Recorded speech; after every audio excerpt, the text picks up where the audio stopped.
saying that I echo the comments that were made by the ranking member earlier today, and I can't help but say that what we're going through in this country right now is totally ridiculous. And the ranking member was right. What has it resulted in? This failed policy of this administration: higher prices, higher emissions, and energy insecurity.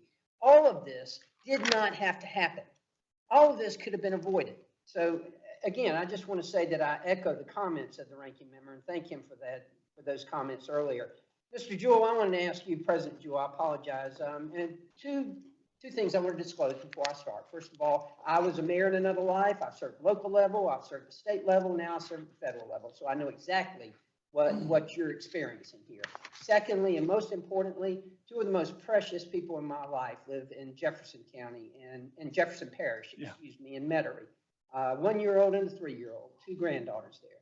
So this is very important to me. They just bought a new house in Metairie, and I know exactly what you're talking about when you're talking about the price of flood insurance. So I just want to make that sure you understand where I'm coming from here.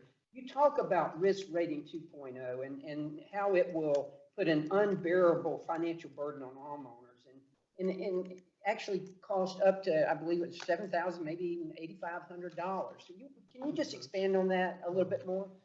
Yeah, thank you, Congressman Carter, for that question. And let me just say that St. Charles Parish borders Jefferson Parish. We're about a 10-minute drive from Metairie. And what's interesting that we're seeing around these new policies, not just in St. Charles Parish, but in Jefferson Parish, where they're actually protected by the HISDRA system, which is the Hurricane Storm Risk Reduction System that was designed by the Corps of Engineers. It's a 100-year storm protection system. Under the old NFIP, that played a very big role under how much you paid for flood insurance. If you're protected from that 100-year storm, you don't have that same risk. And what we're seeing now is that policies in St. Charles, policies in Jefferson, who are even behind that risk reduction system, are seeing these huge hikes. And what we're seeing is that for new home policies, so these policies that were traditionally maybe in an X zone, and for members who don't know, an X zone is an area on a flood map that is considered to have very little to no flooding risk. Usually means you have a higher elevation. We're seeing even policies in those areas that were around $500 under the old NFIP system, now as high as $3,500. So a huge jump. And what happens is, for people who are planning to build a house, myself included, you can't plan for this change, and you end up paying tens of thousands of dollars just in insurance, and it becomes unaffordable. So we really would love for FEMA to come back to the table and work with us on this issue, because right now this policy is threatening to stop further expansion in this region, and for existing policies, they're going to start going up at a tremendous. So basically, what you're talking about is the difficulty in navigating the federal government and agencies within the federal government. Yes, it's really incredibly hard to navigate these the federal government, because they're looking at things through different lenses. I mentioned in my testimony the paradox between FEMA and the Corps of Engineers. I mentioned a $1.5 billion levee project called the Upper Barrett Area Risk Reduction System. And on one hand, the Corps is saying that this $1.5 billion investment is worth it. It actually has a return on investment of 50 years at $30 million a year.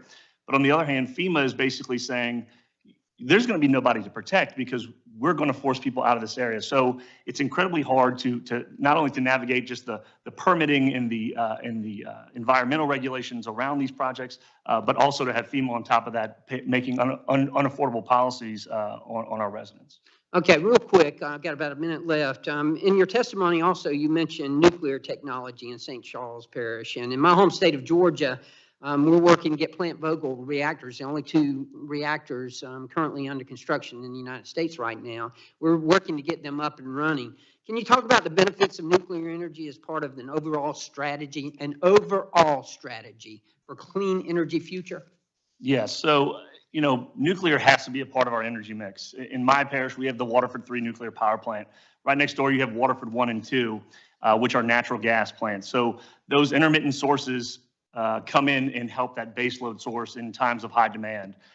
So just to put it in perspective, and I just find this stat fascinating, 1 uranium fuel pellet, which is the size of about a pencil eraser, is enough to replace 1 ton of coal. It has the same energy capacity as 1 ton of coal, 149 gallons of oil, or 17,000 cubic feet of natural gas. So Waterford 3 is in my parish, and it produces 1.1 megawatts of carbon-free electricity, again, enough to power 750,000 homes. So if we want to reach our climate goals, I'm fine, and I think everybody in the country is fine having all of the renewable intermittent sources, but you need that baseload generation, that carbon-free baseload generation of nuclear to have a robust energy economy. Thank you very much, and I'll yield back, but thank you, and I'm pulling for you.